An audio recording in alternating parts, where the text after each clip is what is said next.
नमस्कार, मैं डॉक्टर अमिताभ सिंह आज एक नए तरीके के लेक्चर सीरीज की शुरुआत कर रहा हूं और इसे नाम दिया है वीकेंड लेक्चर सीरीज। इस वीकेंड लेक्चर सीरीज में कॉन्स्टिट्यूशन और इंडियन पेनल कोड के उन इंपॉर्टेंट मुकदमों की, उन इंपॉर्टेंट मुद्दों की बात करूंगा जिनके ऊपर पूरा संविधान खड़ा होता है, जिसके ऊपर हमारे देश का पेनल सिस्टम खड़ा होता है। सबसे पहले कॉन्स्टिट्यूशन के सबसे टफ टॉपिक को उठा रहा हूं, जिसका नाम है basic structure doctrine. Basic structure doctrine 24 April 1973 वह ऐतिहासिक तारीख रही जिसमें Kesavananda Bharati versus state of Kerala के जजमेंट में 7:6 के जजमेंट रेशियो से सुप्रीम कोर्ट ने बेसिक स्ट्रक्चर डॉक्ट्रिन को इस्टैब्लिश किया। लेकिन क्या आप ये जानते हैं कि बेसिक स्ट्रक्चर डॉक्ट्रिन वास्तव में केशवानंद भारती में प्रोपाउंड की गई, लेकिन इसको लाने का श्रेय अगर किसी जस्टिस को जाता है तो वो है जस्टिस जनार्दन रघुनाथ मुधोलकर, जो कि माइनॉरिटी जज बैठे थे, माइनॉरिटी ओपिनियन के जज के रूप में आए थे सज्जन सिंह के केस में। और वहां पर एक पैराग्राफ लिख करके उन्होंने बीजारोपण कर दिया था बेसिक स्ट्रक्चर डॉक्ट्रिन का, और यह पेड़ पुष्पित पल्लवित हुआ केशवानंद भारती के केस में।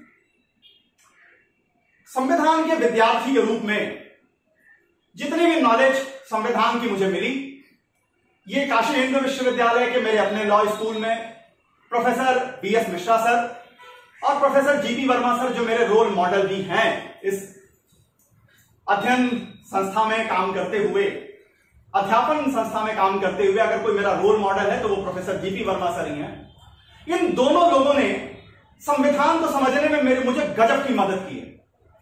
वीएस मिश्रा सर ने जहां बिटवीन द लाइंस पढ़ना सिखाया, ये बताया कि जो वर्डिंग लिखी हुई है इसके बीच के इंटेंशन को आप कैसे निकालेंगे। वहीं जीपी वर्मा सर की एक बात मैं पूरी जिंदगी कभी नहीं भूलता, जो उन्होंने कहा कि अमिताभ, जस्टिस और जजमेंट में अंतर होता है।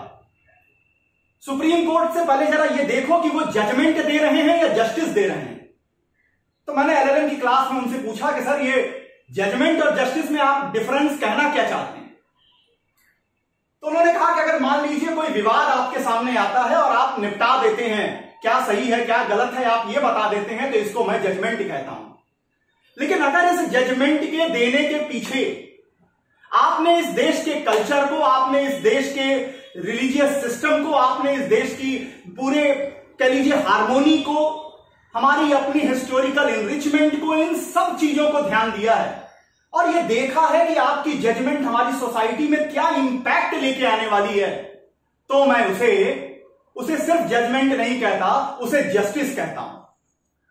और जब आप इस नजर से, ये सर की वर्डिंग है कि जब आप इस नजर से सुप्रीम कोर्ट के जजमेंट पढ़ेंगे तो वो जजमेंट पूरी जिंदगी आपको याद हो जाएंगे और उस जजमेंट को सिर्फ आप समझ नहीं सकेंगे बल्कि लगा सकेंगे अपनी जिंदगी में कि आखिर हालात क्या रहे जिसके कारण ऐसे जजमेंट्स आए। तो आज बेसिक स्ट्रक्चर डॉक्ट्रिन में एक फ्लो चार्ट आपके सामने रखा है। सबसे पहले बात उठेगी एग्रेरियन रिफॉर्म्स की। एग्रेरियन रिफॉर्म्स को पटना हाई कोर्ट ने अनकॉन्स्टिट्यूशनल डिक्लेयर किया। इसके बाद कॉन्स्टिट्यूएंट असेंबली, जो कि प्रोविजनल तरीके से पार्लियामेंट के रूप में काम कर रही थी, उसने फर्स्ट कॉन्स्टिट्यूशनल अमेंडमेंट पास किया। अमेंडमेंट पास करके आर्टिकल 31 में आर्टिकल 31A और B जोड़ी गई। इस फर्स्ट अमेंडमेंट को शंकरी प्रसाद में चैलेंज किया गया। शंकरी प्रसाद का जजमेंट बिल्कुल कमिटेड जुडिशरी की तरह रहा। शंकरी प्रसाद के बाद केस आती है सरला बनर्जी की, बेला बनर्जी की केस आती है। इसमें दो और लोग आते हैं वेस्ट बंगाल के साथ केस लड़कर, जहां यह कहा गया कि जो सरकार कंपनसेशन देगी अगर लैंड एक्विजिशन कर रही है, प्रॉपर्टी एक्विजिशन कर रही है, तो वो कंपनसेशन एडुकेट होना चाहिए। इसके खिलाफ फोर्थ अमेंडमेंट आया, लेकिन इस फोर्थ अमेंडमेंट को चैलेंज नहीं किया गया। फिर 17th अमेंडमेंट की बात आपके सामने रखेंगे, जहां पर 44 लॉज को, इनेक्टमेंट्स को 9 शेड्यूल में डाल दिया गया। 9 शेड्यूल को बनाया गया था फर्स्ट अमेंडमेंट से। अब बात आएगी सज्जन सिंह की। सज्जन सिंह में जो बेस था शंकरी प्रसाद में, जो सुप्रीम कोर्ट ने कहा था, उसको यहां सुप्रीम कोर्ट ने चेंज किया। लेकिन वहां पर भी डिसीजन सरकार के फेवर में रहे। वहां जस्टिस जनार्दन रघुनाथ मुधोलकर और एम हिदायतुल्लाह, मोहम्मद हिदायतुल्लाह जस्टिस, ये दोनों लोग माइनॉरिटी में रहे और इन लोगों ने बीजारोपण किया बेसिक स्ट्रक्चर डॉक्ट्रिन का। 1967 के बाद ऐसे क्या हालात थे देश के, क्या चीजें मिसेज इंदिरा गांधी ने ऐसी की। एक तरफ उन्होंने बैंकों का नेशनलाइजेशन किया, कोयले का नेशनलाइजेशन किया, प्रीवी पर्स को समाप्त किया और उनके बैंकों के नेशनलाइजेशन को आरसी कूपर के केस में अनकॉन्स्टिट्यूशनल कर दिया गया। प्रीवी पर्स के एबॉलिश करने को माधवराव सिंधिया के केस में एबॉलिश कर दिया गया। यह एबॉलिश करने के बाद 1971 में भारत पाकिस्तान का झगड़ा होता है। वहां क्या हालात बने, कांग्रेस पार्टी अपने मैनिफेस्टो में कुछ लेके आती है, वो क्या थे, और इसके बाद बात उठेगी 24th, 25th, 29th अमेंडमेंट क्या थे जिनको केशवानंद भारती में चैलेंज किए गए। केशवानंद भारती पिछली शताब्दी का सबसे बड़ा डिसीजन रहा, जिसमें 800 पेज में 5 महीने से ज्यादा सुप्रीम कोर्ट के 13 न्यायाधीशों की बैठकें हुई, सुनवाई चली और 4,20,000 वर्ड से ज्यादा वर्ड का यह जजमेंट दिया गया। इस जजमेंट को देखें तो इस जजमेंट में कोशिश की गई विन विन थ्योरी चलाने की, आपकी भी जय और हमारी भी जय, विधायिका भी ठीक ठाक और न्यायपालिका की भी विजय सुनिश्चित करने का प्रयास किया गया।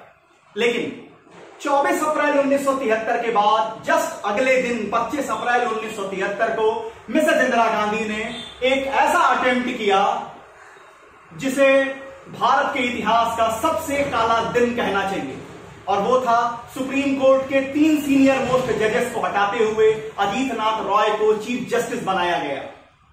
बनाते योग्यता के आधार पर कोई दिक्कत नहीं थी, लेकिन उसके पीछे जो लॉजिक दी, लॉजिक देने वाले थे मोहन कुमार मंगलम, जो उस समय एक मिनिस्टर थे, लेकिन वो लॉ मिनिस्टर नहीं थे। उन्होंने क्या तर्क रखे, 1973 के बाद 12 जून 1975, 12 जून 1975 जब मिसेज इंदिरा गांधी का इलेक्शन क्वैश किया गया इलाहाबाद हाई कोर्ट के जरिए, उसके खिलाफ वो अपील में आती हैं, इतनी चिढ़ जाती हैं कि वो 39th अमेंडमेंट लेके आती हैं 1975, जिसको चैलेंज किया गया इंदिरा गांधी वर्सेस राज नारायण के केस में, जहां 5 लोगों में से 4 ऐसे जज बैठे थे जिन्होंने सरकार को फेवर किया था जब वो केशवानंद भारती का जजमेंट दे रहे थे।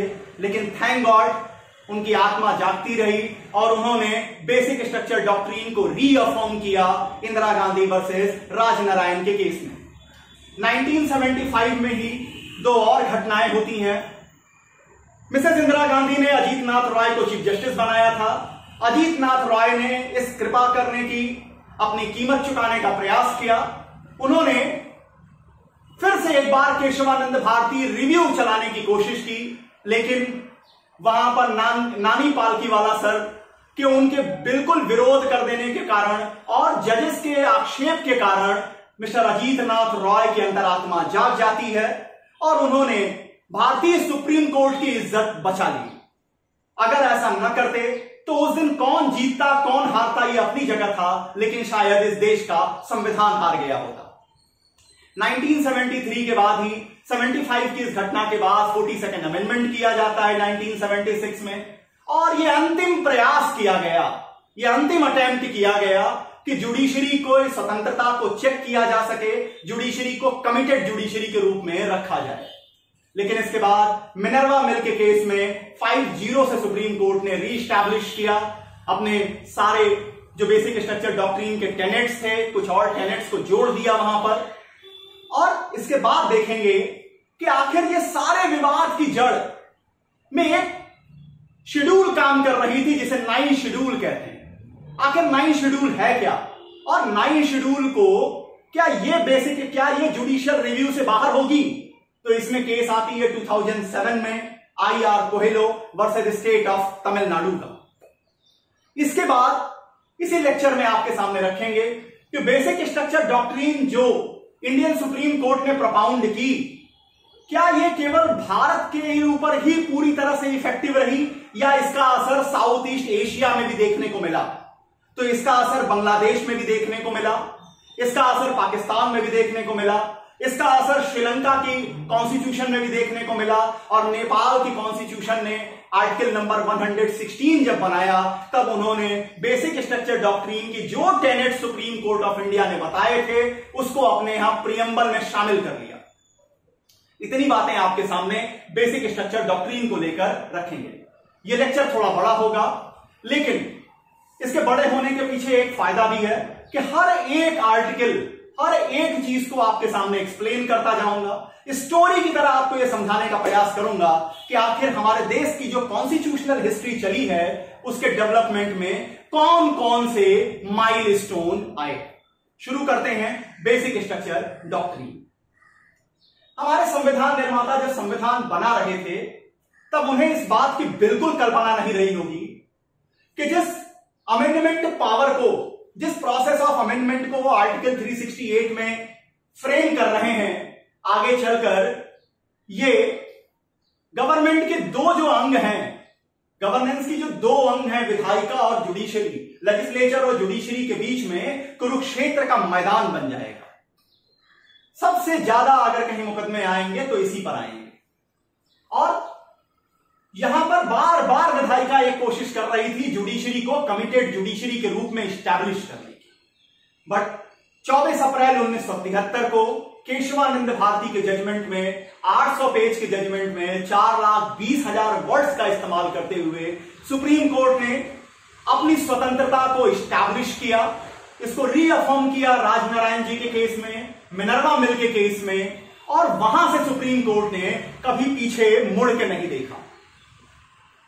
बेसिक स्ट्रक्चर डॉक्ट्रिन को प्रोपाउंड किया, इस्टैब्लिश किया केशवानंद में, लेकिन इसके लाने का श्रेय जस्टिस जनार्दन रघुनाथ मुधोलकर को जाता है, जो सज्जन सिंह की माइनॉरिटी ओपिनियन लिख रहे थे।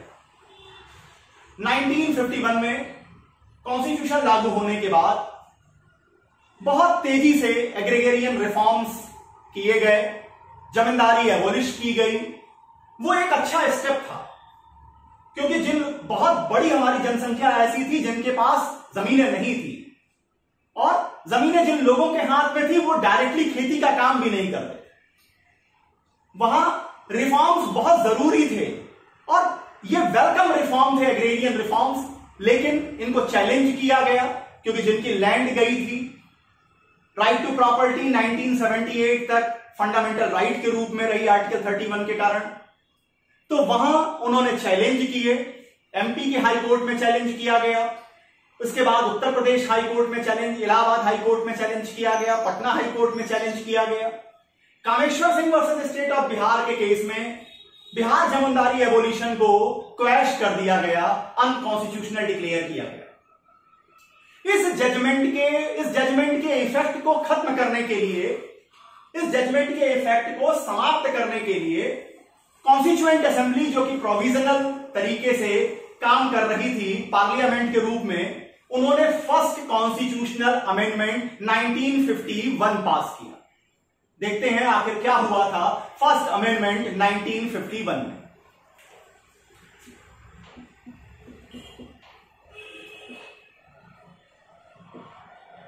फर्स्ट अमेंडमेंट 1951 पास किया गया और 1951 पास करके आर्टिकल 31 जो कि राइट दे रहा था, एक फंडामेंटल राइट दे रहा था प्रॉपर्टी को 1978 तक, इसमें आर्टिकल 31A जोड़ा गया और आर्टिकल 31B जोड़ा गया।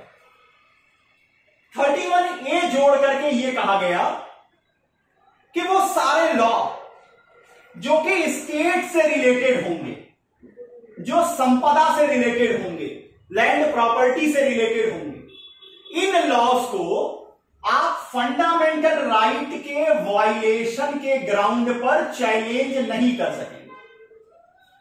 इसका मतलब 31A सारे जमींदारी एबोलिशंस लॉ को वैलिडिफिकेशन प्रोवाइड करने की अटेम्प्ट की गई और कहा गया कि लैंड से रिलेटेड, जो स्टेट से रिलेटेड लॉ आएंगे, उसको आप फंडामेंटल राइट्स के वायलेशन हो रहे हैं, इस ग्राउंड पर चैलेंज नहीं कर पाएंगे। और आर्टिकल 31B में आर्टिकल 31A को बिना एडवर्स इफेक्ट डाले हुए 31B में एक शेड्यूल बनाई गई जिसका नाम है 9 शेड्यूल। ये 9 शेड्यूल बनाई गई और कहा गया कि जो भी लॉ 9 शेड्यूल में रखे जाएंगे इनको आप फंडामेंटल राइट्स के वायलेशन के नाम पर या किसी भी नाम पर आप जुडिशियल स्क्रूटनी नहीं कर पाएंगे। देखिए, प्रयास शुरू हो गया कमिटेड जुडिशरी बनाने का, अटेम्प्ट शुरू कर दिया प्रोविजनल तरीके से काम कर रही पार्लियामेंट में, और 9 शेड्यूल आगे चलकर एक तरीके से ये ब्लैक होल बना, जिसे IR कोहेलो में जाके चेक किया सुप्रीम कोर्ट ने 2007 में। अब इस फर्स्ट अमेंडमेंट के खिलाफ केस आती है शंकरी प्रसाद की, शंकरी प्रसाद versus union of India.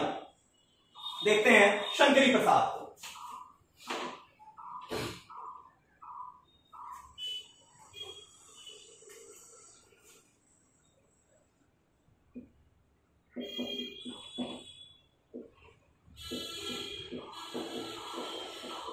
Shankari प्रसाद, ये जजमेंट, ये जो केस लाई गई, ये जमींदार की ओर से लाई गई, लैंड ओनर्स की ओर से लाई गई।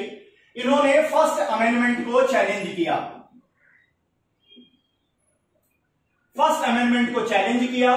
चैलेंज का ग्राउंड क्या था? चैलेंज का ग्राउंड इन्होंने जो बनाया वो ये बना कि फंडामेंटल राइट्स जो है वो सेक्रेड एक्ट है, बहुत पवित्र है, इसमें किसी तरीके का फेरफार नहीं किया जा सकता, किसी तरीके का अल्टरेशन नहीं किया जा सकता, और अगर ऐसा करते हैं तो ये खिलाफ है, जो कॉन्स्टिट्यूशन की स्पिरिट है उसके खिलाफ में ये चीजें रखी गई।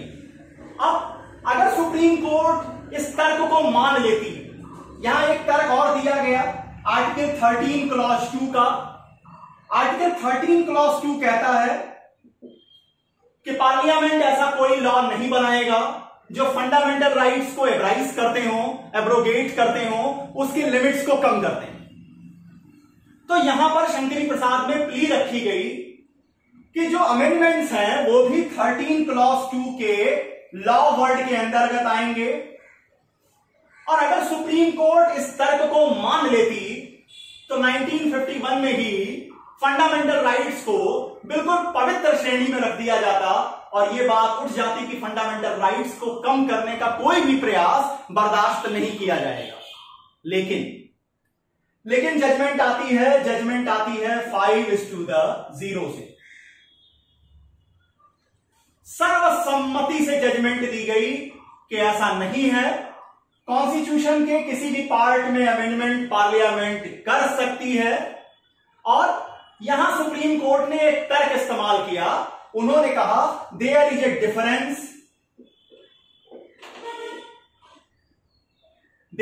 Difference between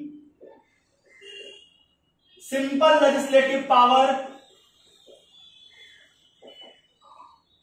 versus constituent power. और उन्होंने कहा कि जो अमेंडमेंट है वो कॉन्स्टिट्यूएंट पावर के अंतर्गत आती है, इसलिए वो अमेंड कर सकते हैं। यहां पर फर्स्ट अमेंडमेंट को वैलिड रहने दिया गया, उसको वैलिड कहा गया। इसके बाद शंकरी प्रसाद के केस आने के बाद वेस्ट बंगाल में 3 और मुकदमे आते हैं जो जनरली आपको कॉन्स्टिट्यूशन की बुक्स में देखने को नहीं मिलते। शंकरी प्रसाद के बाद सीधे सज्जन सिंह चले जाते हैं, लेकिन वेस्ट बंगाल में 3 मुकदमे आए। वो 3 मुकदमे कौन से थे? पहला जो केस आई वो आई state of West Bengal versus Bela Banerjee की, पहली केस आई। दूसरी केस आई वेस्ट बंगाल वर्सेस सुबोध गोपाल की, आप लिख सकते हैं सुबोध गोपाल की। और तीसरी जो केस आई, वो तीसरी केस आई Damodar Das Srivastava versus Sholapur spinning company की। इन 3 मुकदमों में सुप्रीम कोर्ट ने एस्टैब्लिश किया कि जब आप किसी की प्राइवेट प्रॉपर्टी का एक्विजिशन कर रहे हैं जब आप उसकी अंडरटेकिंग ले रहे हैं, जब आप उसको अपने हिस्से में, अपने स्वामित्व में ले रहे हैं, तो सरकार को जो कंपनसेशन देना होगा वो compensation must be A adequate compensation. ये कंपनसेशन एडिक्वेट होना चाहिए। अब इस फैसले के इफेक्ट्स को खत्म करने के लिए पार्लियामेंट लेके आती है फोर्थ अमेंडमेंट 1955। क्या है फोर्थ अमेंडमेंट? उम्मीद करता हूं आप लिख लिए हो। बेला बनर्जी, सुबोध गोपाल और दामोदर दास के जजमेंट्स के इफेक्ट को खत्म करने के लिए लाया गया फोर्थ अमेंडमेंट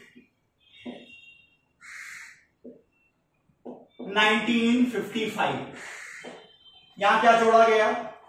अब फोर्थ अमेंडमेंट में 1955 के इस अमेंडमेंट में एक वर्ड का इस्तेमाल किया गया, उस पर ध्यान दीजिएगा। इन्होंने कहा कि there is a difference, there will be a difference between compulsory acquisition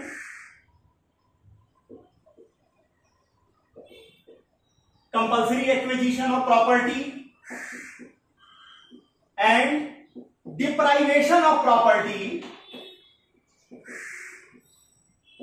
deprivation of property by using of prohibitory or regulatory law।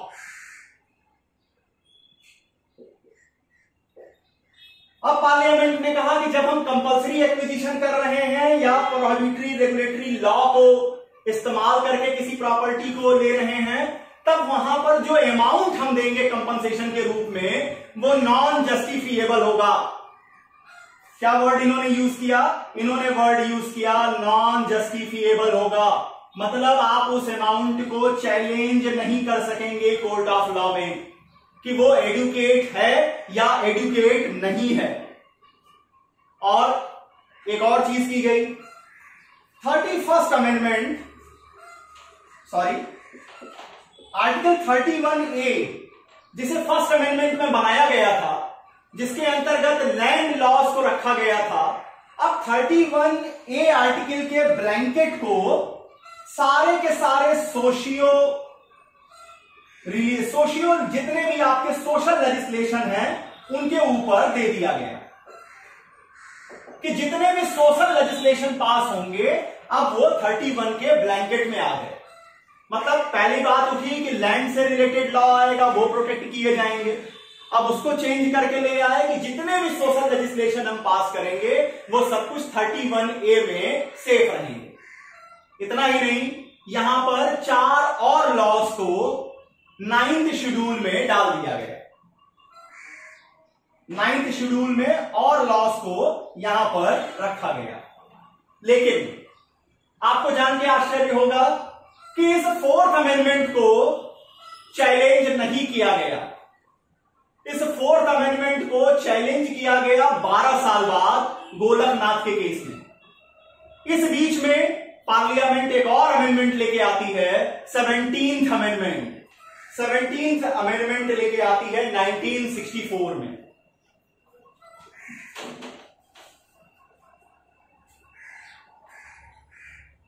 Next step पे आ रहा हूं, वो है 17th अमेंडमेंट आती है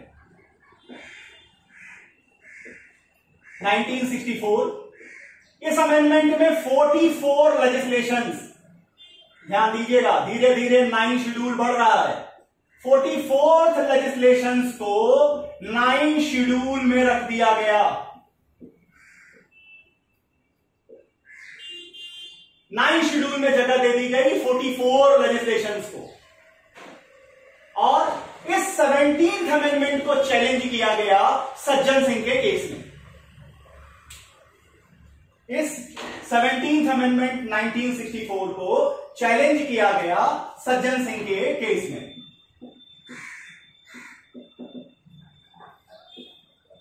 इस केस की जो जजमेंट आई वो आई 30 अक्टूबर 1964 को। 38 अक्टूबर 1964 को यह जजमेंट आई। 5 सदस्यीय खंडपीठ रही। 3:2 का डिसीजन रहा। लेकिन ध्यान दीजिएगा कि यहां 17th अमेंडमेंट को फंडामेंटल राइट्स के वायलेशन के ग्राउंड पर चैलेंज नहीं किया गया, बल्कि इस ग्राउंड पर चैलेंज किया गया कि पार्लियामेंट अमेंडमेंट के प्रोसीजर को फॉलो नहीं कर रही। फंडामेंटल राइट्स के वायलेशन के नाम पर इस अमेंडमेंट को चैलेंज नहीं किया गया था। पहला जजमेंट तो यह आया कि पार्लियामेंट अमेंड कर सकती है, इसमें कहीं समस्या नहीं है। यहां पर जजेस ने शंकरी प्रसाद के उस जजमेंट को, जिसमें उन्होंने कहा था कि there is a difference between ordinary legislative power versus constituent power, इसको मानने से इनकार कर दिया। और यहां 2 जजेस जो ये माइनॉरिटी में दिखाई दे रहे थे, इसमें एक थे मोहम्मद हिदायतुल्लाह,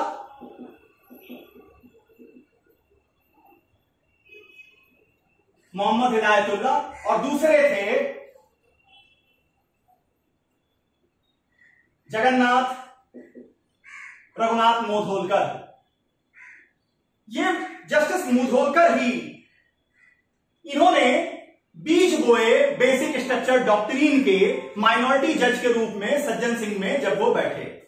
उन्होंने एक पैराग्राफ का इस्तेमाल किया जिसको बताना यहां बहुत जरूरी है कि किस तरीके से जस्टिस जनार्दन रघुनाथ मोधोलकर ने पूरी बेसिक स्ट्रक्चर डॉक्ट्रिन की रूपरेखा सज्जन सिंह के माइनॉरिटी ओपिनियन में ही बना दी।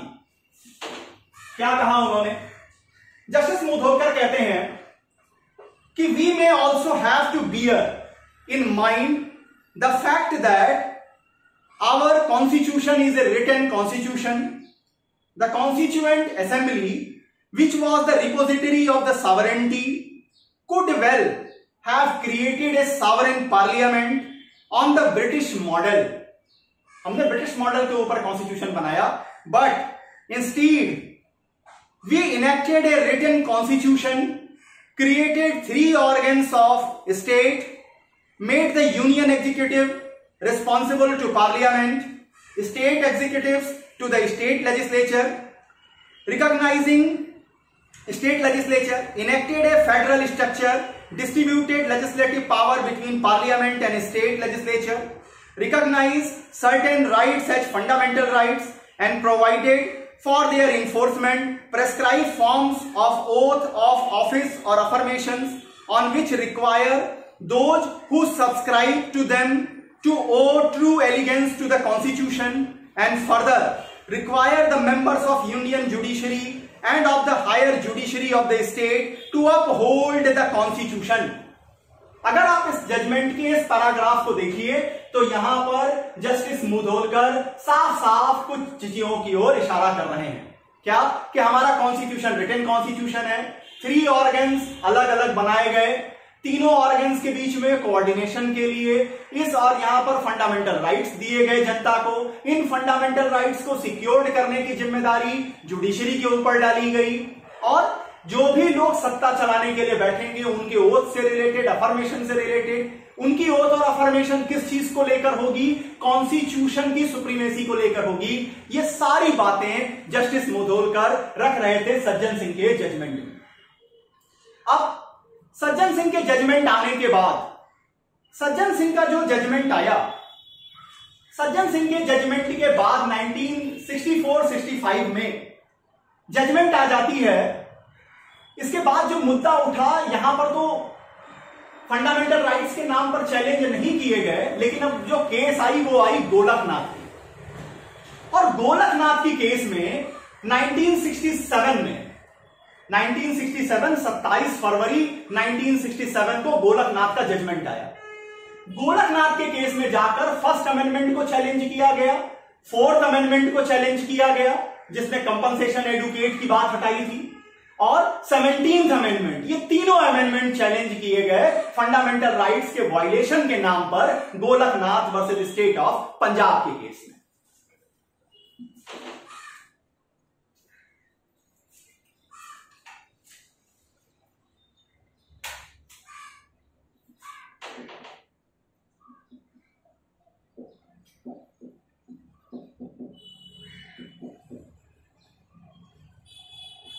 ये जजमेंट आई आपकी 27 फरवरी 1967 को। ये जजमेंट 6:5 की आई। टोटल 11 जजेस बैठे और इस जजेस में और ये जो डिसीजन आया, ये डिसीजन एक तरीके से कहिए लीगल फैटर्निटी के ऊपर या लीगल रीजनिंग के ऊपर बेस ना करके पॉलिटिकल बेस हो गया। यहां इन्होंने ये कह दिया कि आर्टिकल 368 में अमेंडमेंट का पावर है ही नहीं, वो तो केवल प्रोसीजर है। पावर अगर आपको देखना है तो उसके लिए 245, 46 और 48 रेसिड्यूअरी पावर जो आर्टिकल में बताया गया वहां देखना होगा। यहां इन्होंने सीधे सीधे कहा कि फंडामेंटल राइट्स को अगर वायलेट करेंगे कोई कॉन्स्टिट्यूशन अमेंडमेंट तो वो अनकॉन्स्टिट्यूशनल डिक्लेयर किए जाएंगे, क्योंकि फंडामेंटल राइट सबसे पवित्र हैं।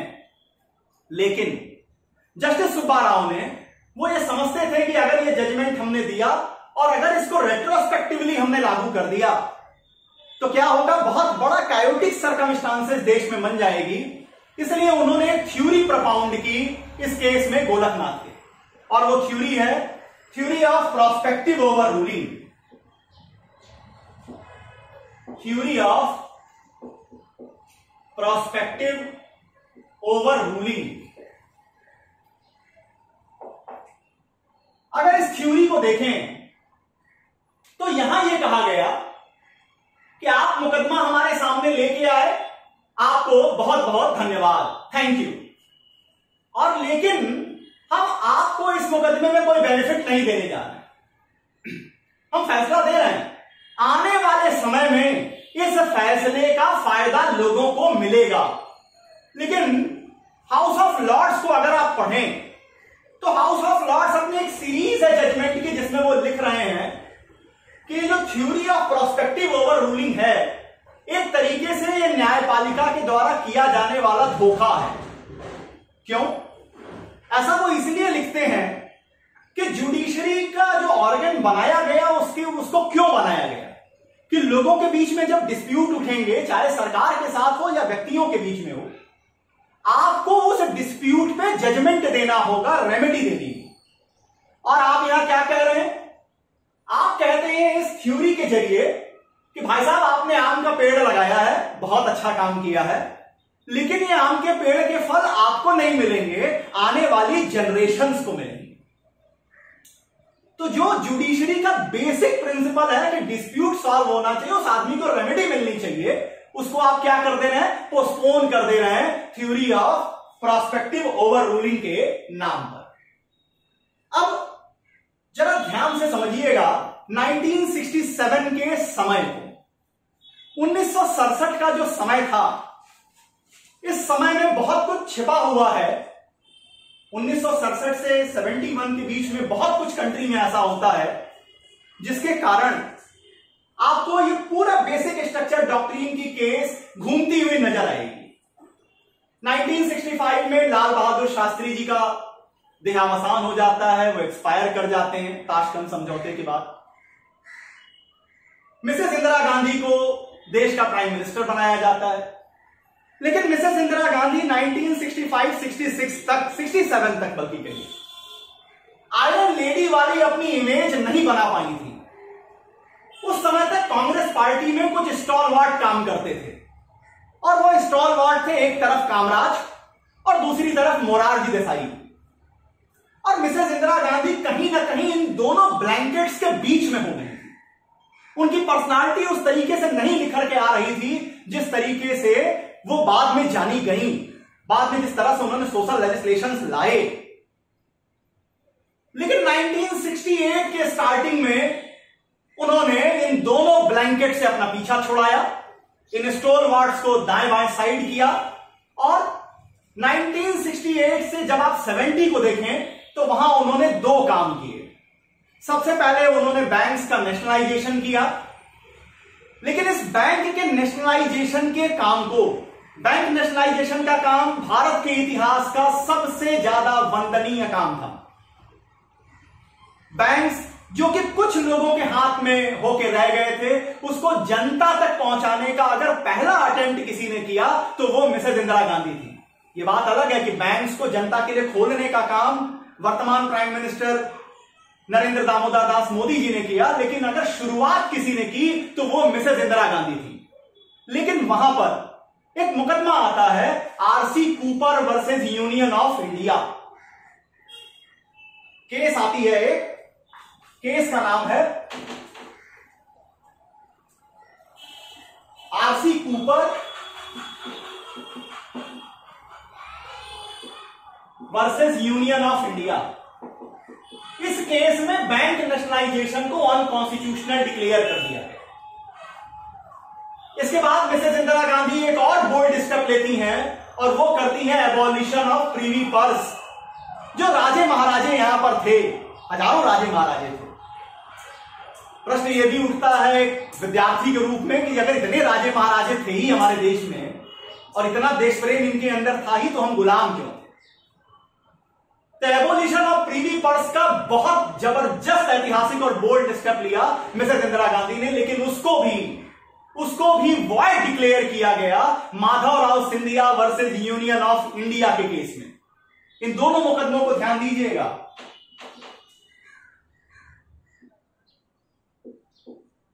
Madhavrao Scindia versus union of India के केस में प्रीवी पर्स को समाप्त करने के लेजिस्लेशन को भी वॉइड डिक्लेयर किया गया। अब मिसेस इंदिरा गांधी जितने भी अटेम्प्ट कर रही थी, जुडिशरी कहीं ना कहीं एब्राइज जो फंडामेंटल राइट्स को कर रही थी, उसके कारण वो उनको वॉइड डिक्लेयर कर रहे थे। 1971 में भारत पाकिस्तान का वॉर होता है और इस वॉर ने मिसेस इंदिरा गांधी को आयरन लेडी के रूप में स्टैब्लिश किया। यहां भारतीय सेनाओं ने एक नए देश का जन्म कराया जिसका नाम बांग्लादेश। और बांग्लादेश के बनने के बाद उस समय तक मिसेस इंदिरा गांधी की पर्सनालिटी इतनी बड़ी हो चुकी थी कि अब उन्होंने, जब वो जनता के बीच में इलेक्शन के लिए गई 71 में, तो कांग्रेस पार्टी ने अपने मैनिफेस्टो में यह वादा किया कि सोशल लेजिस्लेशंस को लेकर जो इंपीडमेंट बार बार जुडिशरी कर रही है, अगर हम सत्ता में आते हैं तो हम इन इंपीडमेंट्स को सदा सर्वदा के लिए समाप्त कर देंगे। और जनता ने बम्पर मेजॉरिटी के साथ मिसेस इंदिरा गांधी को इलेक्शन वॉन कराया। मिसेस गांधी सत्ता में आती हैं और अपना किया वादा पूरा करती हैं। वहां पर वो 3 अमेंडमेंट्स लेके आती हैं। 24th अमेंडमेंट लेके आती हैं, 25th अमेंडमेंट लेके आती हैं और 29th अमेंडमेंट लेके आती हैं। इन तीनों अमेंडमेंट्स को केशवानंद भारती के केस में चैलेंज किया गया। पहले यह समझिए आखिर क्या हुआ था 24th अमेंडमेंट में, 25th अमेंडमेंट में और 29th अमेंडमेंट।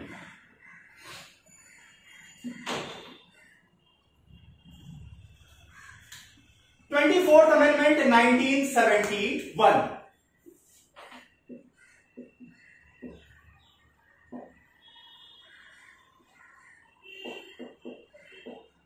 ध्यान से देखिए, पहला चेंज आर्टिकल 13 में 13 क्लॉज 4 जोड़ा गया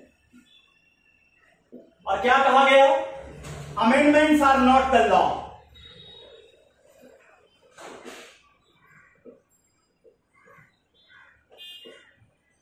पहली चीज, इसको लॉ की श्रेणी से बाहर निकाला गया 24वें अमेंडमेंट। सेकंड जो स्टेप लिया गया, हेड नोट चेंज की गई। Head note of article 368।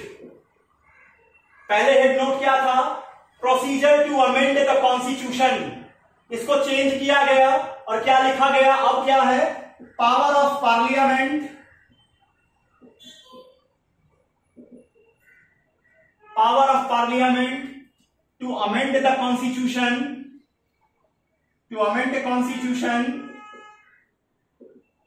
And procedure there of.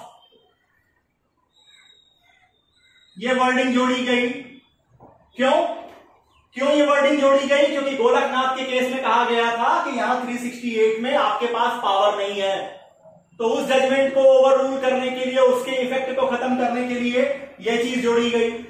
इसके बाद तीसरा जो चेंज किया वो आर्टिकल 368 की स्टार्टिंग वर्डिंग बदली गई। और यहां जोड़ा गया नॉट विथ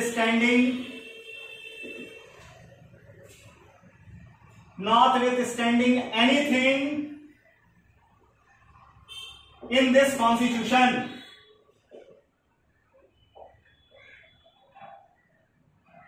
मतलब इस संविधान में किसी बात के होते हुए, चाहे पहले कुछ भी लिखा रहे, उसको ओवर रूल करते हुए, उसको हटाते हुए पार्लियामेंट के पास पावर होगी चीजों को अमेंड करने का। और ये अमेंडमेंट, जो भी अमेंडमेंट हम करेंगे, ये लॉ की श्रेणी में नहीं माने जाएंगे आर्टिकल 13 क्लॉज 4 के कारण। इसके बाद आते हैं 25th अमेंडमेंट 1972। 24th अमेंडमेंट में 3 जगहों पर ये चेंजेस किए गए। फिर से देख लें, आर्टिकल 13 में 13 क्लॉज 4 जोड़ करके क्लियर किया गया कि अमेंडमेंट्स लॉ नहीं है। 368 का हेड नोट चेंज किया गया। पहले हेड नोट था procedure to amend the constitution, इसको चेंज करके किया power of the parliament to amend the constitution and procedure thereof, establish किया पार्लियामेंट के पावर को। और आर्टिकल 368 के स्टार्टिंग बदली गई, notwithstanding anything in this constitution को ऐड किया गया। अब 25th अमेंडमेंट,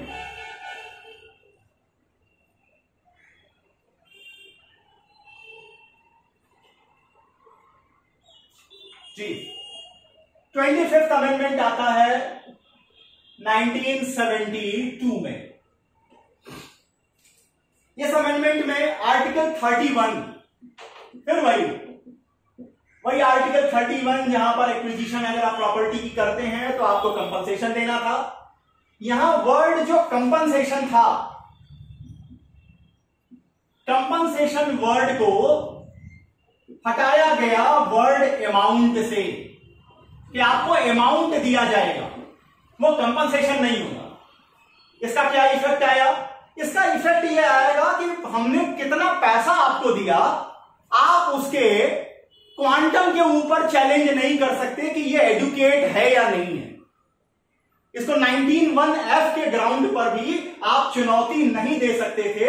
ये बात पहली 25th अमेंडमेंट में आर्टिकल 31 में चीज ऐड की गई 31 क्लॉज 2 में। इसके बाद एक और अमेंडमेंट यहां किया गया, यहां जोड़ा गया article 31C। Article 31C, 31A और B रिकॉल कर लीजिए, फर्स्ट अमेंडमेंट में जोड़े गए थे। 31C जोड़ा जा रहा है 25th अमेंडमेंट से। क्या कहा जा रहा है? यह कह रहा है कि सारे लॉ जो कि आर्टिकल 39B और 39C को लेके बनेंगे, 39B और C ये डायरेक्टिव प्रिंसिपल्स के लॉ हैं। सोशल लेजिस्लेशंस में 39B और C को जब आप पढ़ेंगे तो वहां ये बात निकल के आएगी। देख लीजिए 39B और C क्या कहते हैं। 39 का B कहता है that the ownership and control of the material resources of community are so distributed to best the subserve the common good। और C कहता है operation of economic system does not result in concentration of wealth and means of production to the common detriment। मतलब economic जो resources हैं उनका centralisation न होने दिया जाए, और उसके ऊपर ओनरशिप और कंट्रोल जो रिसोर्सेज का है उसका भी सेंट्रलाइजेशन न होने दिया जाए, कुछ हाथों में न रखा जाए, इसका प्रयास करना है स्टेट को। लेकिन ये डायरेक्टिव प्रिंसिपल्स थे, ये बाइंडिंग नहीं थे। इनको बाइंडिंगनेस प्रोवाइड की गई 25th अमेंडमेंट में आर्टिकल 31 क्लॉज C जोड़ करके। और क्या कहा गया?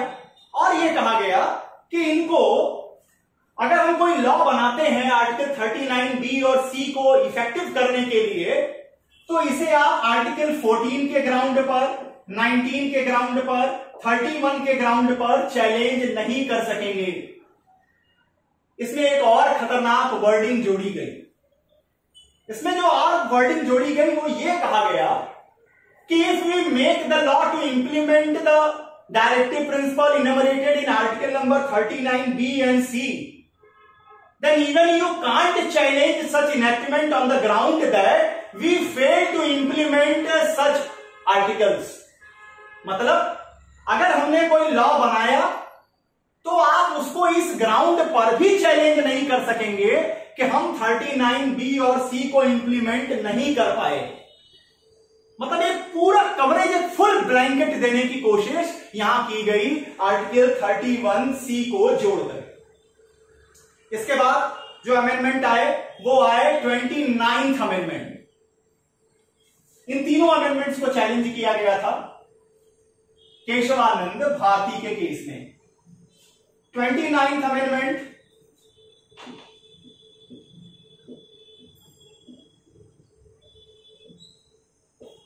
(1972) यहां पर दो लेजिस्लेशंस को, केरला लैंड एक्विजिशन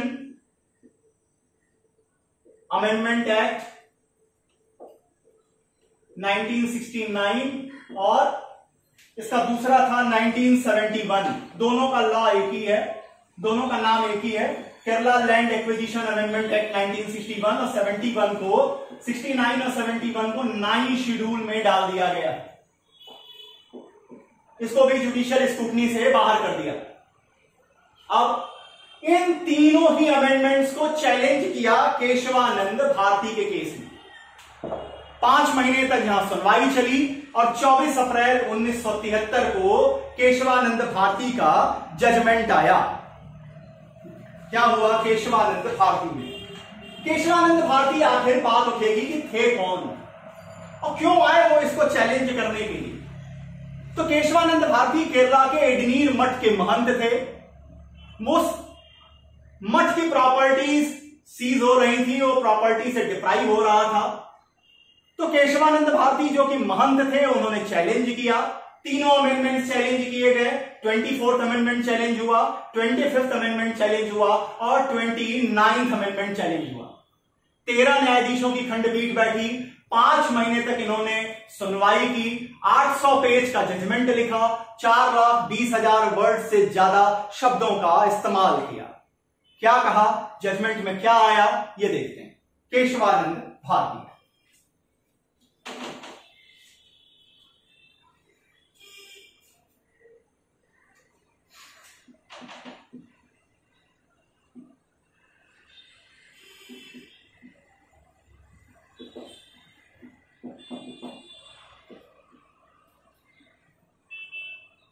चौबीस अप्रैल 1973 काफी इंपॉर्टेंट है क्योंकि इसके अगले दिन एक बहुत गंदा प्रयास किया गया विधायिका की ओर से। क्या है 24 अप्रैल 1973 को?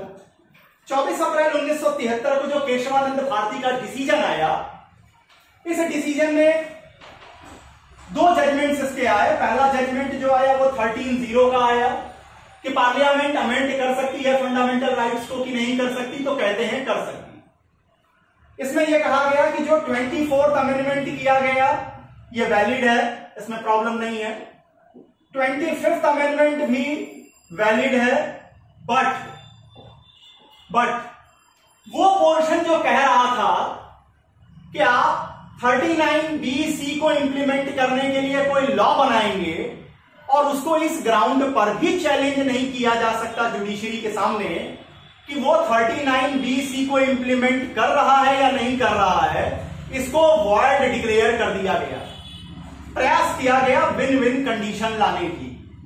इसके बाद 29th अमेंडमेंट को भी वैलिड कह दिया गया और यहां पर 7:6 का जजमेंट आया कि क्या पार्लियामेंट के अमेंडमेंट के पावर के ऊपर कोई चेक एंड बैलेंस है। तो यहां 7:6 का जजमेंट आता है और जजमेंट दिया जाता है कि yes there is a check and balance which is called as basic structure doctrine. अब देखते हैं कि आखिर बेसिक स्ट्रक्चर डॉक्ट्रिन थी क्या, इसके वास्तविक प्रोपाउंडर कौन। ये बेसिक स्ट्रक्चर डॉक्ट्रिन जुडिशरी लेके आई, लेकिन इसके कहीं ना कहीं कोई एकेडमिशियन इसका प्रोपाउंडर रहा। वो कौन और क्या क्या जजेस ने रखा बेसिक स्ट्रक्चर में अपने केशवानंद भारती के जजमेंट में।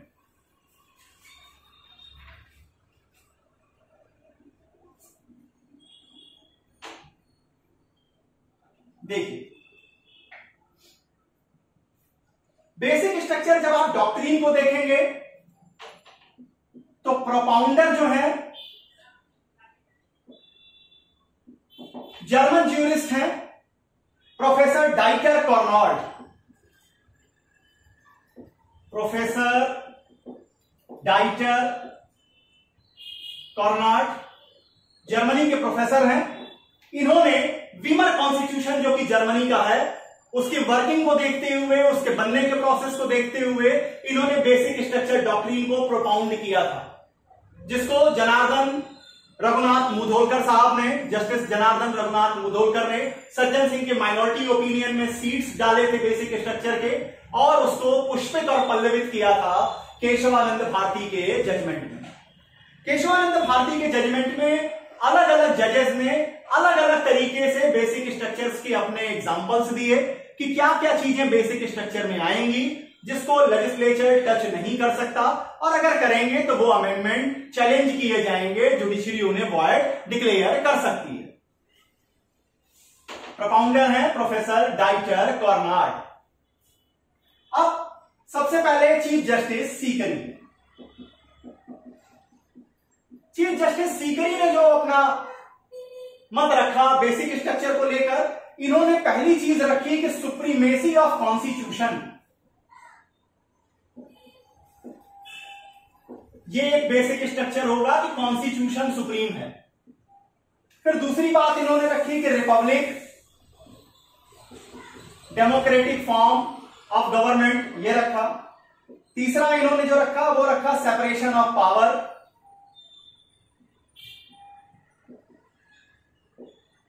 फिर इन्होंने फेडरल स्ट्रक्चर की बात की।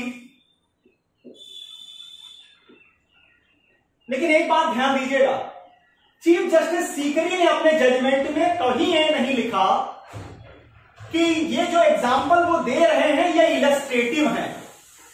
बाकी जितने लोगों ने बेसिक स्ट्रक्चर के टेनेट्स अपने बताए उसमें उन्होंने एक वर्ड इस्तेमाल किया कि all these things are illustrative in nature. इसका मतलब which tenets will be embodied in the basic structure doctrine, it will be discussed and finalized by the Honorable Supreme Court, and it will depend on the fact and the circumstances of the case। मतलब बाकी जितने भी जजेस, चाहे वो शेलेट हैं, हेगड़े हैं, ग्रोवर हैं, मुखर्जी हैं, एचआर खन्ना सर हैं, जितने भी जजेस हैं, उन्होंने जो बेसिक स्ट्रक्चर की बातें अपनी रखी उसमें उन्होंने साफ साफ लिखा कि ये इलस्ट्रेटिव है, एग्जाम्पल है, फाइनल नहीं है लिस्ट, एग्जॉस्टिव लिस्ट हम नहीं दे रहे हैं। ये आगे आने वाले समय में फैक्ट और सर्कमस्टांसेस पे डिपेंड करेंगे कि क्या क्या चीजें बेसिक स्ट्रक्चर के अंदर शामिल होंगी। एक तरीके से सोर्ड ऑफ टी को सोटान उठाने का प्रयास किया सुप्रीम कोर्ट के जजेस ने, विधायिका के किसी भी ऐसे एक्टिविटी के खिलाफ जो कि चेक करता हो जुडिशरी की सुप्रीमेसी को, जुडिशरी के फ्रीडम को और कॉन्स्टिट्यूशन की सुप्रीमेसी को। उन्होंने ये वर्डिंग अपने फेवर में रखी। अब सीकरी सर के इस जजमेंट में दो और चीजें जोड़ देते हैं, शैलेट और ग्रोवर। जस्टिस शैलेट और ग्रोवर वो कह देते हैं dignity of individual, welfare of state and unity and integrity of nation को वो जोड़ देते हैं। जस्टिस हेगड़े और मुखर्जी सॉवरेनिटी ऑफ इंडिया की बात करते हैं, डेमोक्रेटिक कैरेक्टर की बात करते हैं, यूनिटी ऑफ कंट्री को ले आते हैं, individual freedom secure to citizens means fundamental rights की बात कर रहे हैं, वेलफेयर स्टेट डीपीएसपी को लेके आते हैं, एग्रीटेरियन सोसाइटी की बात करते हैं। Jagmohan Reddy sovereign democratic Republic parliamentary form of government की बात कर रहे हैं, 3 ऑर्गन्स ऑफ स्टेट को बता रहे हैं बेसिक स्ट्रक्चर के वो टेनेट्स हैं। अब सबसे इंपॉर्टेंट जो बेसिक स्ट्रक्चर का बेस रखा वो रखा जस्टिस एचआर खन्ना ने। जस्टिस एचआर खन्ना ने जो तर्क दिए बेसिक स्ट्रक्चर के वो बाकी जजेस से बिल्कुल अलग थे। जस्टिस एचआर खन्ना ने कहा कि बेसिक स्ट्रक्चर को आप ऐसे समझिए कि यह संविधान की आत्मा है, और मैं ये बिल्कुल नहीं मान सकता, कोई भी पीढ़ी ये नहीं कह सकती कि he is a whole sole repository of the total human intellect and wisdom. कोई भी पीढ़ी ये ना समझे कि वो ही नॉलेज का सर्वे सर्वा है, उससे आगे नॉलेज जो है बढ़ेगी नहीं। हर आने वाली पीढ़ी अपने हिसाब से नॉलेज को इंक्रीज करेगी, बढ़ाएगी। तो जस्टिस एचआर खन्ना ने भी सपोर्ट दिया बेसिक स्ट्रक्चर डॉक्ट्रिन को, लेकिन उसका बेस उनका दूसरा। अब 24 अप्रैल 1973 को यह जजमेंट आई और 25 अप्रैल 1973, ध्यान दीजिएगा, 25 अप्रैल 1973, एक दिन बाद चीफ जस्टिस सीकरी रिटायर होते हैं। उस समय तक यह परंपरा थी कि चीफ जस्टिस के रिटायर होने के बाद जो भी सीनियर मोस्ट जज होगा वो चीफ जस्टिस बना करता था। लेकिन मिसेस इंदिरा गांधी ने अब इस जजमेंट को अपने ईगो के ऊपर ले लिया था और वहां पर एक गलत प्रयास किया गया विधायिका के द्वारा। वो क्या था, उन्होंने शैलेट, जस्टिस शैलेट, हेगड़े और ग्रोवर, इन तीनों ही जजेस को सुपरसीड करते हुए अजीत नाथ रॉय को, जस्टिस एएन रॉय को भारत का चीफ जस्टिस डिक्लेयर किया। और सबसे कमाल की बात, संविधान बचाने का नारा देने वाले जो लोग हैं उस समय इस अपने कदम का बचाव करने के लिए एक महापुरुष सामने आते हैं जिनका नाम होता है मोहन कुमार मंगलम। मोहन कुमार मंगलम साहब कैबिनेट मिनिस्टर थे, लेकिन वो लॉ के मिनिस्टर नहीं थे। वो पब्लिक के बीच में आते हैं और कहते हैं कि हमने जो सुप्रीम कोर्ट के चीफ जस्टिस को इलेक्ट किया है उनकी सोशल फिलॉसफी को ध्यान में रख के किया। मतलब एक जजमेंट अगर आपने राजा के खिलाफ दे दिया तो आपकी सोशल फिलॉसफी क्वेश्चन में आ जाएगी। और शैलेट, हेगड़े और ग्रोवर को, इन तीनों जजेस ने रिजाइन कर दिया। अजीत नाथ राय को चीफ जस्टिस बनाया गया और मोहन कुमार मंगलम का यह तर्क बेबुनियादी था, सोशल फिलॉसफी वाला, लेकिन पब्लिक सब जानती थी। इसके बाद एक और ऐतिहासिक काम होता है, वो होता है 12 जून 1975 को। डेट्स पे ध्यान दीजिएगा, क्योंकि जब आप कॉन्स्टिट्यूशन का आंसर लिख रहे हो या पढ़ रहे हो तो डेट्स को जब आप दिमाग में रखते हैं तो आपको पिक्चर बिल्कुल सिलसिलेवार क्लियर हो जाती है कि वहां तक, लास्ट गोल तक हम पहुंचे कैसे। देखते हैं 12 जून 1975 को क्या हुआ। 12 जून 1975 को इलाहाबाद हाईकोर्ट मिसेस इंदिरा गांधी के रायबरेली के इलेक्शन को करप्ट प्रैक्टिसेस के ग्राउंड पर क्वैश कर देती है। मिसेस इंदिरा गांधी ने रायबरेली से चुनाव लड़ा था, उसमें करप्ट प्रैक्टिसेस का इस्तेमाल किया गया था, जिसको इलाहाबाद हाईकोर्ट ने क्वैश कर दिया। मिसेस इंदिरा गांधी उस समय आयरन लेडी के रूप में थी। 12 जून के बाद की ऐतिहासिक तारीख आती है 25 जून 1975। यह भारतीय इतिहास का दूसरा सबसे बड़ा काला दिन है। पहला काला दिन मैं हमेशा ही 25 अप्रैल 1973 को कहता हूं, जिसमें एक एस्टैब्लिश इंस्टीट्यूशन जो सुप्रीम कोर्ट में दिखाई दे रही थी, एक एस्टैब्लिश परंपरा दिखाई दे रही थी, उसको सोशल फिलॉसफी के नाम पर 3 सीनियर मोस्ट जजेस को सुपरसीड किया गया। और दूसरा, जिस दिन डेमोक्रेसी की हत्या की गई वो है 25 जून 1975, जहां इंटरनल इमरजेंसी डिक्लेयर की गई और इंटरनल इमरजेंसी 2 साल से ज्यादा तक रही। और जो लोग आज संविधान बचाने की बात करते हैं उन्हें एक बार 25 जून 1975 और 25 अप्रैल 1973 के अपने जजमेंट्स को देख लेना चाहिए। मिसेस इंदिरा गांधी इलाहाबाद हाईकोर्ट के इस जजमेंट जो 12 जून को दिया गया, इसके खिलाफ सुप्रीम कोर्ट में अपील लाती हैं। अपील अभी सुनी जा रही थी, इसके बीच में Mrs Indira Gandhi 39th amendment act पास कराती हैं 1971। क्या होता है 39th अमेंडमेंट में, इसे देखते हैं।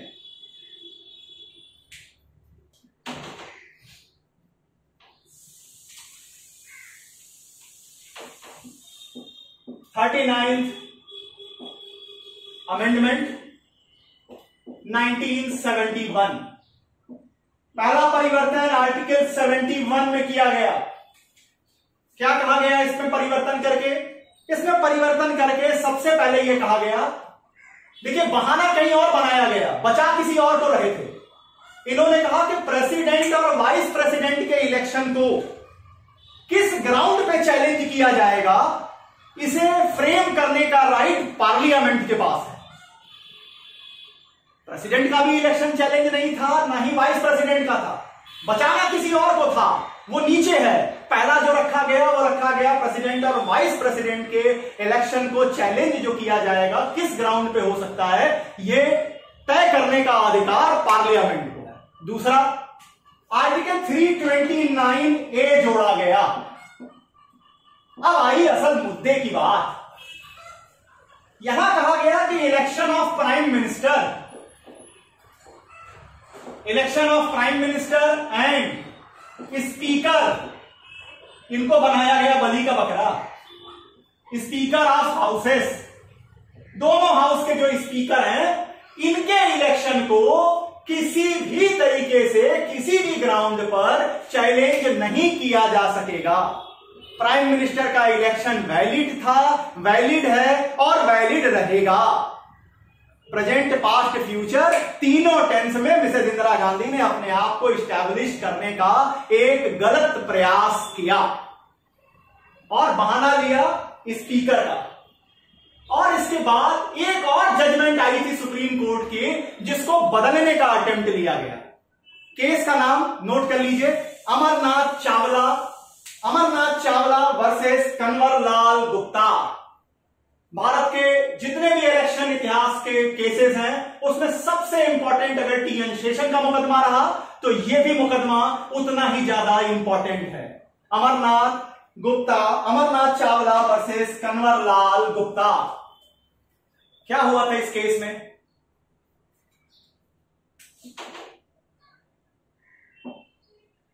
अमरनाथ चावला वर्सेस कन्वरलाल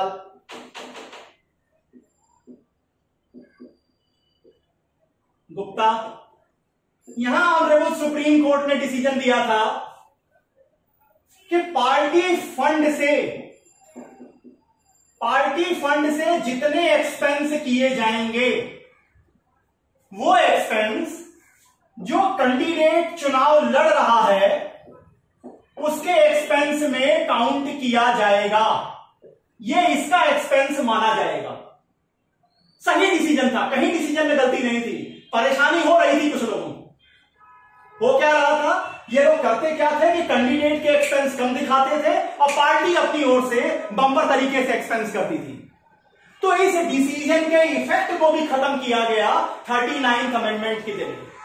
और पीपुल्स रिप्रेजेंटेशन एक्ट 1971 में अमेंडमेंट किया गया और कहा गया कि नहीं, इसको इसके साथ नहीं पढ़ा जाएगा, ये जो है काउंट नहीं किए जाएंगे। तो 39th अमेंडमेंट में तीन चीजें कही। सबसे पहले आर्टिकल 71 में चेंज किया कि पार्लियामेंट के पास पावर होगा, प्रेसिडेंट और वाइस प्रेसिडेंट के इलेक्शन को किस ग्राउंड पे चैलेंज करेंगे ये तय करेगी पार्लियामेंट। नंबर सेकंड में बात उठी, 329A जोड़ा और कहा गया कि प्राइम मिनिस्टर और हाउसेस ऑफ स्पीकर के इलेक्शन को किसी भी ग्राउंड पर किसी भी कोर्ट में चैलेंज नहीं किया जा सकेगा।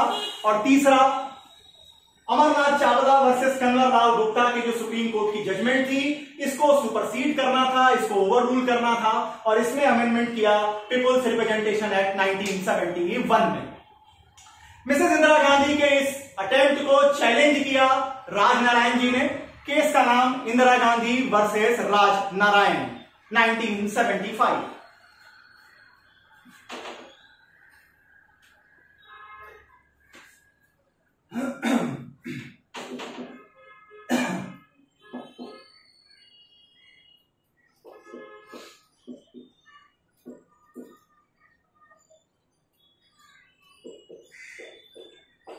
पांच जजेस की खंडपीठ है। ध्यान दीजिएगा, यहां पर आपको कुछ अलग ही फैक्ट नजर आएंगे। Chief justice Ajit Nath Ray, chief justice Beg, chief justice Mathew, chief justice Ray, justice Beg, justice Mathew, justice Chandrachud और जस्टिस HR खन्ना। अब देखिए, ये जो 4 जजेस हैं, चीफ जस्टिस अजीत नाथ रे, बेट, मैथ्यू और चंद्रचूड़, ये वो 4 जजेस रहे जिन्होंने केशवानंद भारती में unlimited power of parliament to amend the constitution को सपोर्ट किया था। जस्टिस HR खन्ना अकेले जज रहे जिन्होंने बेसिक स्ट्रक्चर डॉक्ट्रिन की लॉबी को सपोर्ट किया था। अब बेसिक स्ट्रक्चर यहां जो जजमेंट आई इंदिरा गांधी वाले में, ये 5 के 5 लोग एक साथ हो गए और इन्होंने 39th अमेंडमेंट को अनकॉन्स्टिट्यूशनल डिक्लेयर कर दिया। 329A का जो अमेंडमेंट हुआ उसको अनकॉन्स्टिट्यूशनल डिक्लेयर किया और कहा कि यह एक अटेम्प्ट है फ्री इलेक्शन को फेल करने का। प्राइम मिनिस्टर के इलेक्शन को वैलिड कह दिया, जिसको इलाहाबाद हाई कोर्ट ने क्वेश्चन किया था उसको इन्होंने वैलिड मान लिया। मिसेस गांधी के उस समय के इलेक्शन को नहीं कोई इफेक्ट पड़ा, लेकिन उन्होंने जो अटेम्प्ट किया था कॉन्स्टिट्यूशन की स्पिरिट को खराब करने का, उसको राजनारायण के केस में इन 5 जजेस ने, अलग अलग लॉबी में थे ये, लेकिन उसके बाद भी इन्होंने और इसको क्लैश किया और उन्होंने जोड़ा कि फ्री इलेक्शन जो है, डेमोक्रेसी जो है, ये भी हमारे बेसिक स्ट्रक्चर का टेनेट है, इसमें किसी तरह की छेड़खानी नहीं की जा सकती। 1975 के बाद, इस 1975 जजमेंट के बाद एक बार फिर 2 ऐसे प्रयास किए गए, 2 गलत प्रयास किए गए।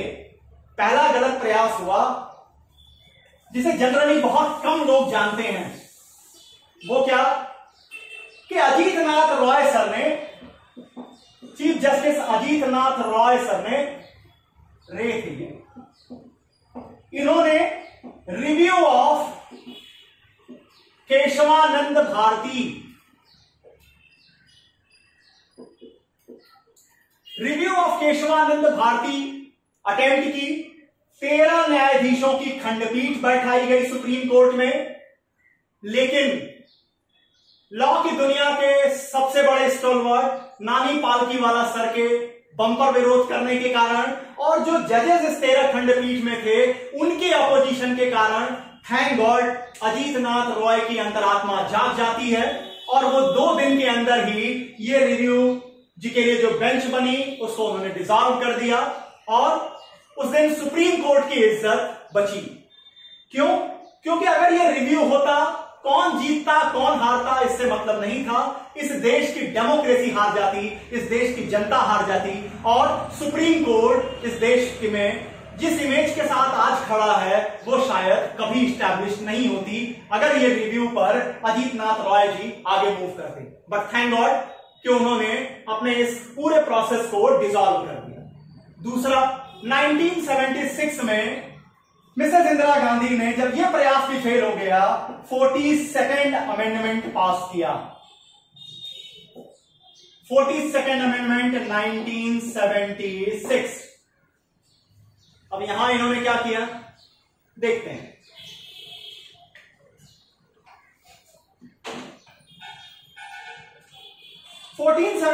में 1976 में 42nd अमेंडमेंट के जरिए सबसे पहले आर्टिकल 31C में, 31C को ध्यान दीजिएगा, 31A में सबसे पहले स्टेट लॉ को लेके आए थे। 25th अमेंडमेंट में 31C में आर्टिकल 39BC के ग्राउंड के लेजिस्लेशन को ले आए थे। अब यहां 42nd अमेंडमेंट में सारे लॉज को ले आए, all laws related to DPSP. एकदम खुली लड़ाई, पूरे नीति निर्देशक तत्वों के सारे जितने भी एक्ट, जितने भी उनमें सेक्शन आर्टिकल्स लिखे हैं उनको लेकर जितने कानून बनेंगे सबको ले आकर 31C में डाला गया। आर्टिकल 368 क्लॉज 4 और क्लॉज 5 जोड़ा गया। यह क्या कहता था कि जुडिशियल रिव्यू का पावर खत्म होगा सारे अमेंडमेंट से, कोई भी अमेंडमेंट किसी भी ग्राउंड पर जुडिशियल स्क्रूटनी नहीं की जा सकेगी। और एक और प्रयास किया गया, भारत के संविधान में सेकुलर और सोशलिस्ट वर्ड जोड़ा गया। सोशल और सेकुलर और सोशलिस्ट वर्ड जोड़ा गया। लेकिन अगर कॉन्स्टिट्यूशन के वर्किंग को आप देखिए तो क्या 1976 के पहले हमारा संविधान सेकुलर नहीं था, सोशलिस्ट नहीं था? बल्कि अगर पर्सनली पूछेंगे तो मैं ये मानता हूं कि इस अमेंडमेंट के बाद हमारे देश में ज्यादा पूंजीवाद बढ़ा, ज्यादा जो है सेकुलरिज्म पे खतरे दिखाई दिए। तो इसलिए ये अमेंडमेंट का ये अटेम्प्ट जो किया गया इसकी कोई जरूरत नहीं थी। कॉन्स्टिट्यूशन ऑफ इंडिया की स्पिरिट को जानने वाले शुरू से जानते हैं कि हमारे कॉन्स्टिट्यूशन को बाय बर्थ जो है वो सेकुलर और सोशलिस्ट फिलॉसफी के ऊपर खड़ा किया गया। लेकिन 31C में सारे टीपीएसपी के लॉ लाए गए। 368(4)(5) में जुडिशरी के पावर को खत्म करने का अंतिम प्रयास किया गया और कहा गया कि जुडिशियल रिव्यू आप नहीं कर सकते, और सोशलिस्ट और सेकुलर वर्ड जोड़े गए कॉन्स्टिट्यूशन के प्रीएम्बल में। अब इस अमेंडमेंट को चैलेंज किया गया Minerva mill versus union of India के केस में।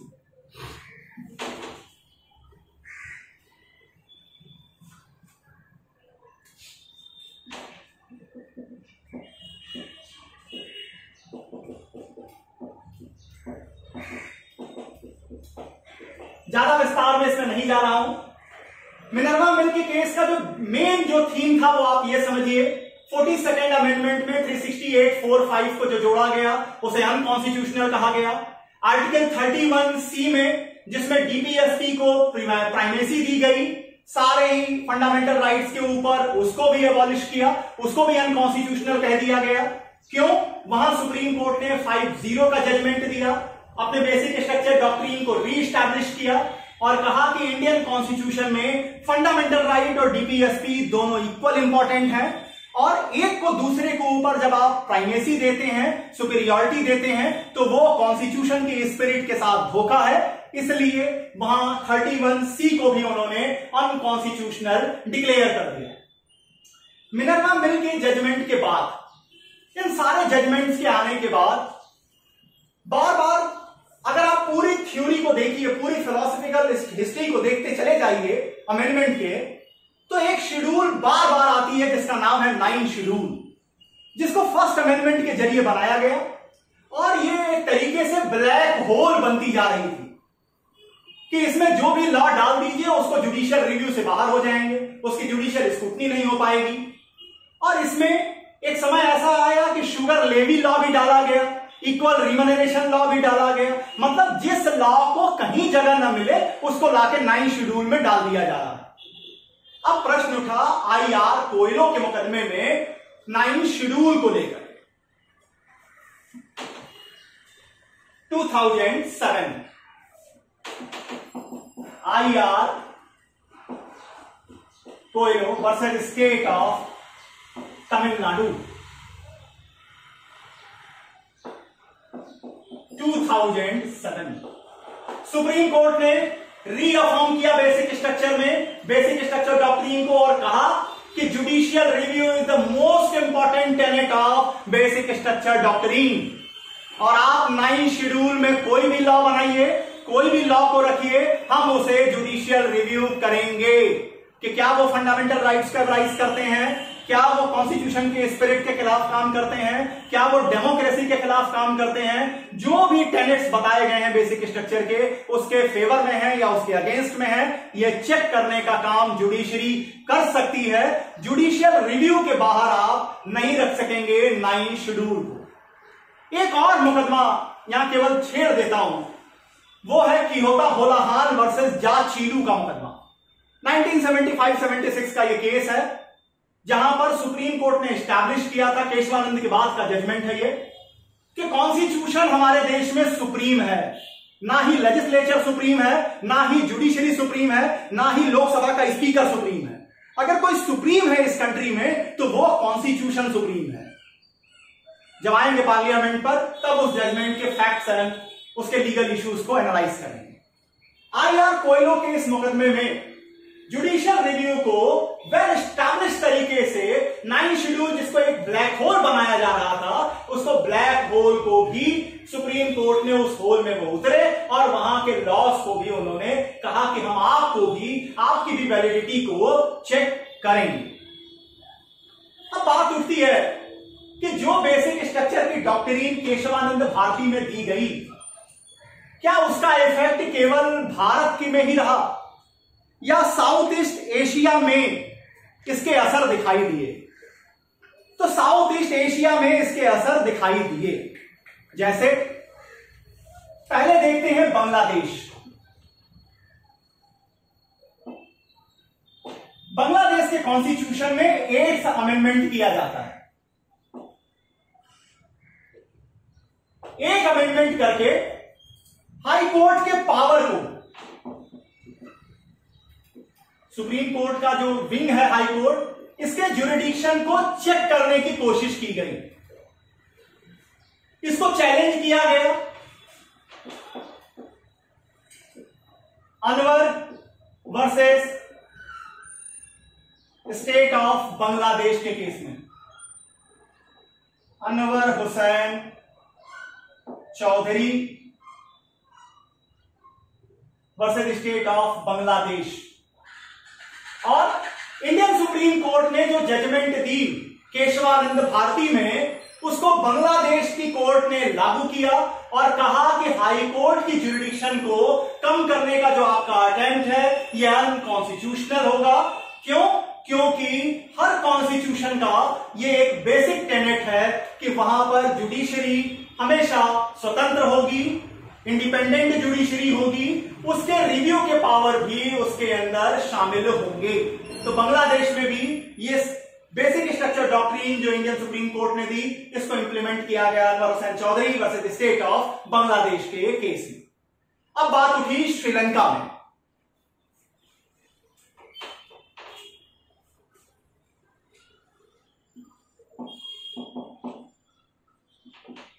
श्रीलंका में 13th अमेंडमेंट को चैलेंज किया गया था। केस का नाम था इन री 13th अमेंडमेंट। 13th अमेंडमेंट, यहां पर जो आर्टिकल चैलेंज हुई थी वो article 51 of 1972 constitution of Sri Lanka और आर्टिकल 82 ऑफ 1978 कॉन्स्टिट्यूशन। यहां बात उठी कि क्या यहां अमेंडमेंट्स पूरी तरह से किए जा सकते हैं या यहां भी बेसिक स्ट्रक्चर डॉक्ट्रिन लागू होगी। वहां की कोर्ट ने यह एस्टैब्लिश किया कि हमारे यहां अगर आप भारत के संविधान को देखिए तो वहां अमेंडमेंट वर्ड की डिफिनीशन नहीं दी गई है। आप कहीं भी देखिए अमेंडमेंट वर्ड डिफाइन नहीं किया गया है, लेकिन श्रीलंका में चाहे 1972 का कॉन्स्टिट्यूशन देखिए आर्टिकल 51 को, 78 का कॉन्स्टिट्यूशन देखिए आर्टिकल 82 को, दोनों जगह पे स्पष्ट किया गया है कि किसी भी आर्टिकल में अमेंड किया जा सकता है और इस अमेंडमेंट में रिपील करने का पावर भी शामिल है और यहां पर हम पूरी तरह से चेंज कर सकते हैं। कोई भी ऐसा पोर्शन हमारे कॉन्स्टिट्यूशन का नहीं है जो अमेंडेबल नहीं है। इसलिए इंडियन सुप्रीम कोर्ट के द्वारा एस्टैब्लिश बेसिक स्ट्रक्चर डॉक्ट्रिन को श्रीलंका में अप्लाई करने से मना कर दिया गया। अब आते हैं 1990 में एक देश का संविधान बना और उस देश का नाम है नेपाल।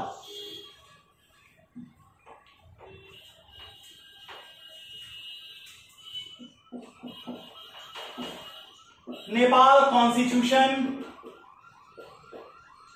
1990, आर्टिकल का नंबर है 116। देखिए ये साउथ ईस्ट एशिया की बात इसलिए रख रहा हूं कि जब आप एलएलएम के अपने आंसर लिखते हैं तो एलएलएम के आंसर में यह जरूरी होता है कि आप कॉन्स्टिट्यूशनल असेंबली डिबेट क्या हुई थी ये बताइए और कंपैरेटिव कॉन्स्टिट्यूशन की बात जरूर रखिए अपने आंसर को लिखते समय। और अगर आप किसी भी जगह का मेंस दे रहे हैं और आपके आंसर में कॉन्स्टिट्यूशन के पेपर में खास करके, क्योंकि कॉन्स्टिट्यूशन ये माना जाता है कि इस देश के हर नागरिक को कम से कम अपने देश का संविधान पता होना चाहिए, तो यहां पर थोड़ा आपको एक्स्ट्रा एफर्ट करना होगा। इसलिए जानबूझ करके आज के लेक्चर में और जितने भी मेरे वीकेंड के लेक्चर आएंगे, कॉन्स्टिट्यूशन के टॉपिक जब भी लेके आपके सामने आऊंगा कंपैरेटिव कॉन्स्टिट्यूशन जरूर डिस्कस करूंगा, जिससे आपको सोचने का एक और वाइड एंगल मिल सके अपने आंसर्स को लिखते समय। आर्टिकल 116 को बनाया नेपाल के कॉन्स्टिट्यूशन में। क्या कहा इसे देखते हैं। नेपाली कॉन्स्टिट्यूशन के आर्टिकल 116 में यह बात उठी जी, पढ़ देता हूं इसको। A bill to amend or repeal any article of this constitution without prejudicing the spirit of preamble of constitution. आप कॉन्स्टिट्यूशन में अमेंडमेंट कर सकते हैं, लेकिन प्रियम्बल की स्पिरिट को आप टच नहीं करेंगे। अब बात उठेगी कि स्पिरिट प्रियम्बल में क्या क्या रखा। तो Nepali constitution, Nepal constitution of Nepal 1990 के प्रियम्बल में जो चीजें रखी गई, पहला रखा गया each and every Nepal citizen basic human rights उनके रखे गए, every basic human rights to every citizen of Nepal. Number second adult franchise, number third multi party democracy, number fourth parliamentary form of government, number fifth constitutional monarchy and number 7 independent judiciary. तो अगर आप इन सातों tenets को देखिए, ये सातों Tenet वही हैं जो केशवानंद भारती के केस में इंडियन सुप्रीम कोर्ट ने एस्टैब्लिश किए थे। इतनी बातें बेसिक स्ट्रक्चर डॉक्ट्रिन को लेकर मैंने आपके सामने रखी। ये लेक्चर थोड़ा बड़ा है, लेकिन एक सिलसिले में 1951 से लेकर के 2007 तक के जजमेंट्स को रखा आपके सामने। साउथ ईस्ट एशिया में बांग्लादेश में क्या असर हुआ, श्रीलंका में क्या असर हुआ, और नेपाल के कॉन्स्टिट्यूशन को किस तरह से हमारे भारतीय सुप्रीम कोर्ट के जजमेंट ने गाइड किया फ्रेम होते समय, इसको आपके सामने स्पष्ट किया। उम्मीद करता हूं मेरा प्रयास आपको पसंद आया। अगर आपको यह प्रयास पसंद आया, इसे लाइक करें। आपके कमेंट्स का इंतजार रहेगा। अगले वीकेंड लेक्चर सीरीज में अगले शनिवार को आपके सामने लाऊंगा राइट टू लाइफ को एक नई परिभाषा देने के लिए मनेका गांधी के जजमेंट को, कि किस तरह से ड्यू प्रोसेस ऑफ लॉ को प्रोसीजर इस्टैब्लिश बाय लॉ जो हमारे आर्टिकल 21 में है, दोनों में क्या सामंजस्य बनाने की कोशिश इंडियन सुप्रीम कोर्ट ने की Maneka Gandhi versus union of India के केस में। तब तक के लिए बहुत बहुत धन्यवाद। नमस्कार।